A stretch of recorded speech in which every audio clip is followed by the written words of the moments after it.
మన దగ్గర కొన్ని ప్రూఫ్ ఆఫ్ కాన్సెప్ట్స్ ఉన్నాయి. Hyderabad is a proof of concept.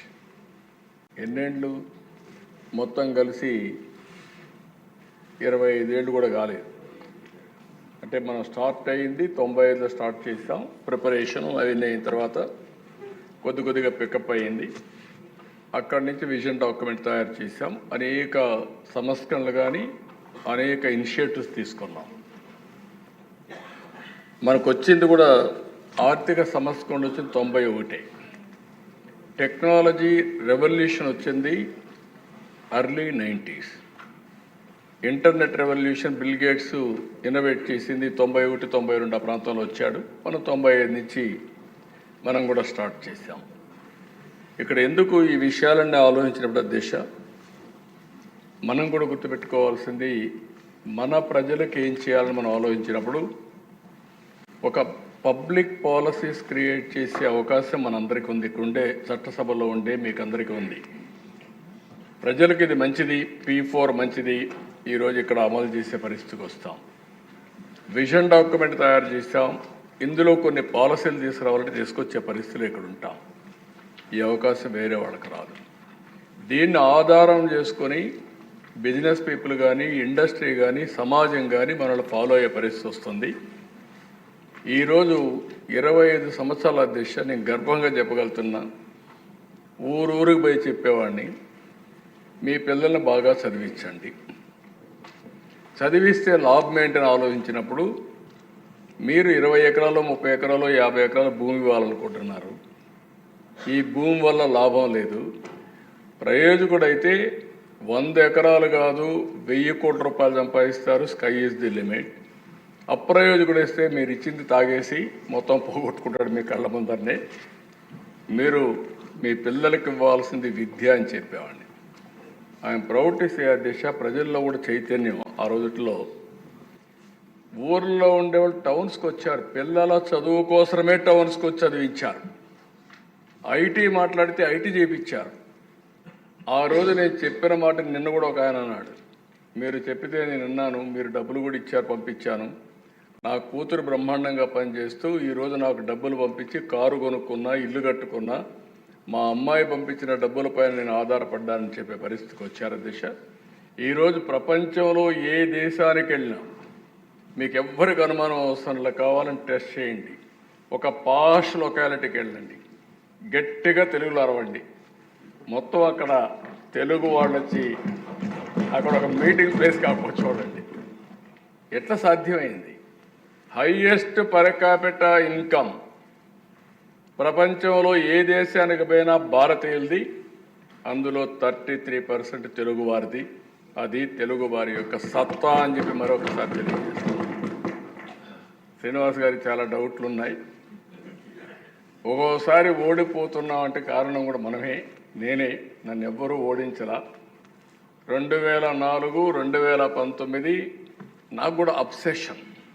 పని పని పని అని పరిగెత్తాను. ఇది సాధించాలని. దాంతో కొద్దిగా ఎమ్మెల్యేలను సమన్వయం చేయడం కానీ, పార్టీని సమన్వయం చేయడం కానీ, పనులు చేయడంలో కొద్దిగా మనం పని ఒత్తిడి ఎప్పుడున్నా కొన్ని లాభసాలు వెళ్తాం.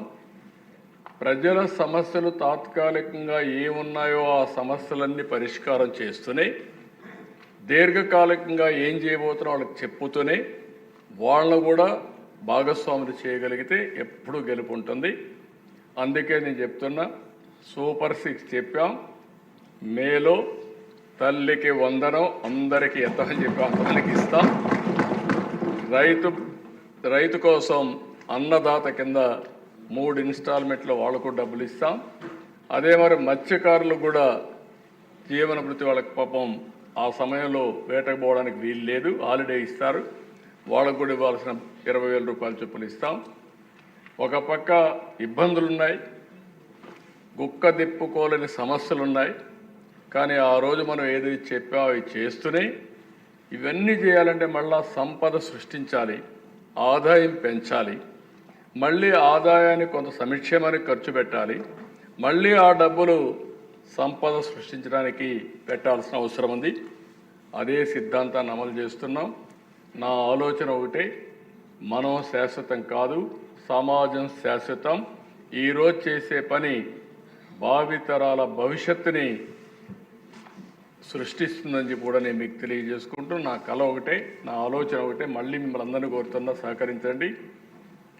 2047కి భారతదేశంలో నెంబర్ 1 రాష్ట్రం ఏదంటే దానికి చిరునామాగా ఆంధ్రప్రదేశ్ ఉండాలి. ప్రధానమంత్రి గారు వికసిత భారత్ పనిచేస్తున్నారు. మనం స్వర్ణాంధ్రప్రదేశ్ కోసం పనిచేద్దాం.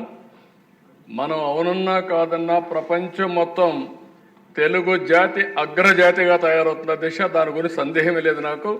నెంబర్ 1 కమ్యూనిటీ ఒకప్పుడు జూయిష్, రాబోయే 2047కి తెలుగు జాతి నెంబర్ 1 కమ్యూనిటీగా ప్రపంచంలో తయారవుతుంది. భారతీయులు ముందుంటారు. కాబట్టి మన బాధ్యత మనం చేద్దాం. మిమ్మల్ని నమ్ముకుని ఓట్లేసిన మీ ప్రజలకు మీరు, నేను, పవన్ కళ్యాణ్ గారు మనందరం కలిసి సమిష్టిగా పనిచేసి అనుకున్న లక్ష్యాల్ని సాధించి ప్రజల రుణం తీర్చుకుందాం. ప్రజలు కూడా కోరుతున్నాను అధ్యక్ష, ఓసారి అన్నీ ఆలోచిస్తారు. ఏదో ఆ తాత్కాలికంగా వచ్చినటువంటి కొంతమంది చెప్పే మాటలు కూడా విని కొన్ని ఇబ్బందులు వస్తున్నాయి. ఇప్పుడు నేను రాజకీయం మాట్లాడడం లేదు. నేను ఎంతోపైన ఒక నిర్దిష్టమైన ఆలోచనతో ఉన్నాను. ఇప్పుడు రాజకీయం మాట్లాడితే రాజకీయం చేశారంటారు కానీ నాకు అనవసరం కూడా. మంచి రాజకీయం, మంచి పరిపాలన, ప్రజలకు మేలు చేస్తే ఆ మేలుని మనం చెప్పగలిగితే శాశ్వతంగా ప్రజలు మనతో ఉంటారని నా విశ్వాసం. దాన్ని మీరందరూ కూడా, అంటే మన ప్రవర్తన కూడా ఇంపార్టెంట్. ఈ విషయం కూడా చెప్తున్నా. మనం మంచి పని చేయడమే కాకుండా మంచి పని చేసే విధానం, ప్రజలతో మనం మమేకం కావడం, వాళ్ళను కూడా మనం చేసే పని వారి కోసం చేసామని నమ్మే విధంగా మనం ప్రవర్తించాల్సిన అవసరం ఉంది. అది కూడా చేయాలి. ఎప్పటికి కూడా మనం మాట్లాడుకుందాం. ఇది కాదు, ఇంకా చాలా మీటింగ్లు పెట్టుకొని మాట్లాడుకుందాం. ఫైనల్గా నేను మిమ్మల్ని అందరినీ ఒకటే కోరుతున్నా, 30వ తారీఖున తెలుగువారి ఉగాది పండుగ రోజున నూతన సంవత్సరాన్ని ఈ కార్యక్రమాన్ని ప్రారంభిస్తున్నాం. జీరో పావర్టీ, P4 మళ్ళీ ఒక చరిత్ర తిరగరాయిపోతుంది. ఇంతవరకు P3 పబ్లిక్ ప్రైవేట్ పార్ట్నర్షిప్. ఈరోజు మీరు